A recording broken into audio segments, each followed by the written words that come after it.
Hello everybody! It's been a while since I've posted anything, because I work on these long format videos now and it takes me a long time to make stuff. So I figured I would make a quick video for you guys, because the video I'm working on right now is going on my other channel, so this is for the Nicaragua channel. And I'm going to be talking about why it is exactly that online there's a lot of negative coverage of Nicaragua. Like, anytime you see any kind of media outlet or any kind of news thing about Nicaragua, it's almost always going to be very harsh, critical, and negative. And I'm going to explain and elaborate why, okay?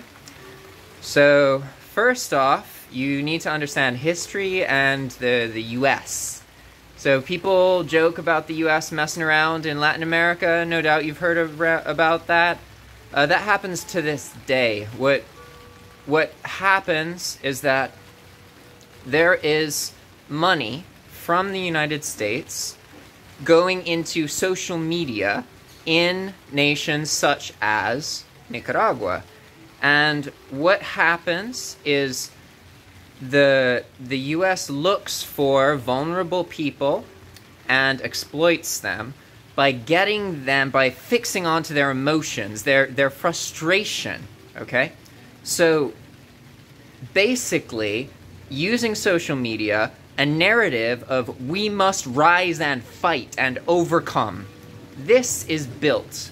But it's not an existing natural narrative within the people themselves. It is a literal manufactured social media narrative, okay?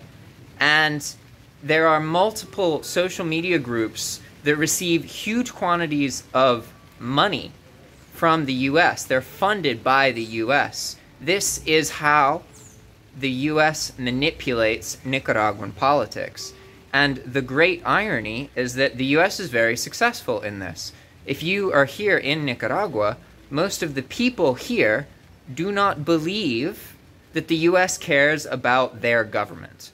So the Nicaraguan government will say that the US is manipulating and had something to do with the coup attempt in 2018 and this kind of thing. And Nicaraguans will be like, nah, there's no way. The US doesn't care about us. And for the most part, Nicaraguans themselves don't realize that the US is actually targeting Nicaragua, and that happens to this day. I have no way to prove what I'm talking about, but if you just study the history of the United States and specifically what they do to this day in the Middle East, they know how to organize and influence coups without having to be involved directly. So something that the US will always do is maintain plausible deniability. So this means that it's okay to do something horrible or to commit a crime as long as there's no way to prove that it was the US who did it. For example, I can take some money that no one knows exists, that I don't have to bookkeep, right? Because we got it in a bad way, let's say, as a US government person. And then I can use that money to pay some kind of military or militant individual or group to perform an attack of some kind.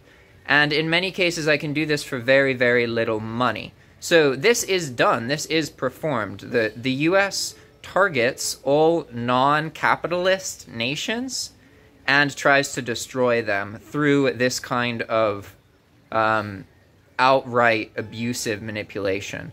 And you may think that that isn't happening, but it is. And that is why everything you see about Nicaragua online leans towards speaking about the chaos, because there is money going into building this narrative that Nicaraguans need to rise up and overthrow.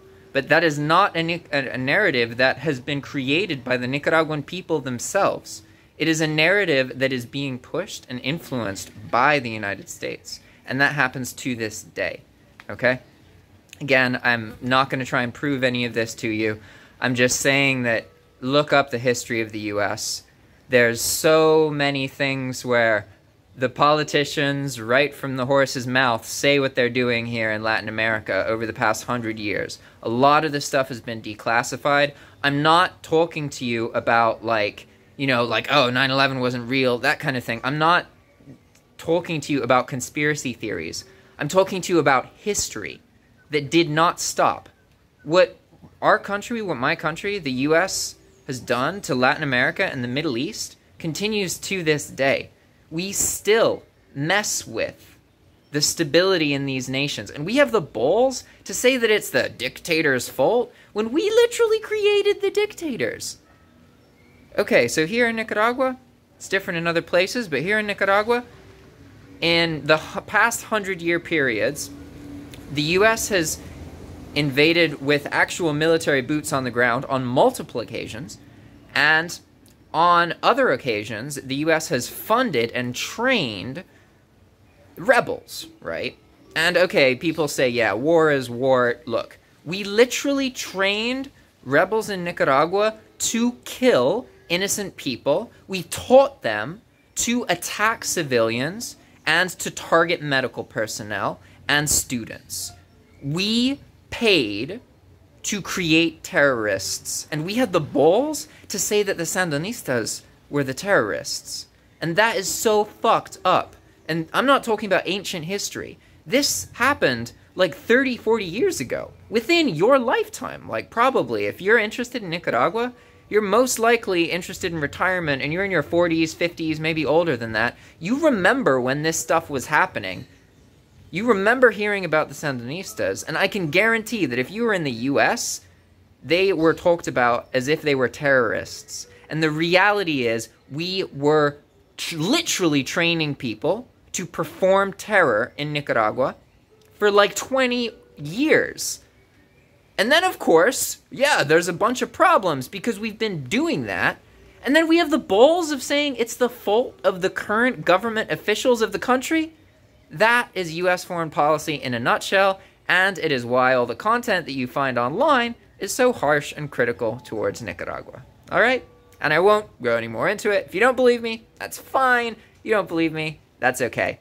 I personally left the U.S. to live a better life here in Nicaragua, and I've never looked back. I've never felt more able to actually grow into my humanhood. Here I can afford to get land and raise a family where I provide food for them off of land. There's no winter. There's no thing like that to deal with. A life where you're an actual human living off land around you is reasonably possible here in this country. In Nicaragua, despite all these things that have happened here, I have a better experience than I do being a citizen in my own country. In my own country, I don't have any kind of health care without paying huge quantities of money. Here, I can pay out of pocket, no insurance. It's like $15, $20 per test you want. My access to health care here in the city, realistically, is better and hugely cheaper here in Nicaragua than it is in the US in my own country. My whole generation has been lied to.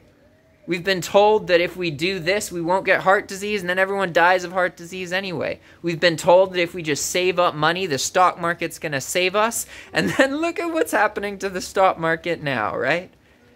I have a better life here in Nicaragua.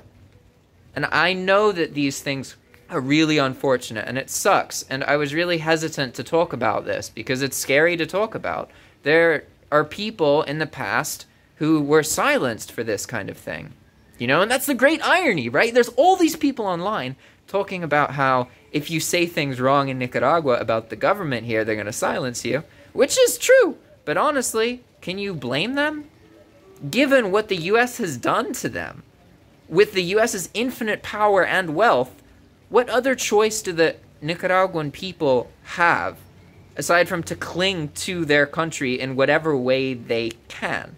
Knowing the U.S. has already been training terrorism against them, training a militia to attack and destroy innocent people, we are responsible for this. And if you want to complain about the conditions in Nicaragua and talk about dictatorship and all that shit, then you better study the U.S.'s history, because it is our fault. It really is. We are the guilty ones here, okay? Everything you see online about Nicaragua is negative and bad because of U.S. involvement and foreign policy. I'm sorry, but it's real. It's true.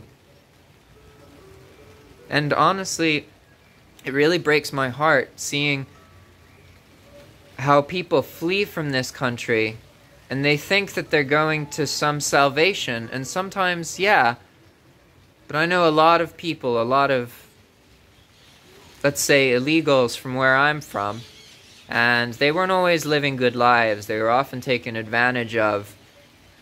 But also, sometimes we need to leave where we're from to find where we need to be. So I sense the irony that I left the U.S. for a better life, a truly better life here in Nicaragua, while hundreds of people flee Nicaragua every week to live a better life in the U.S.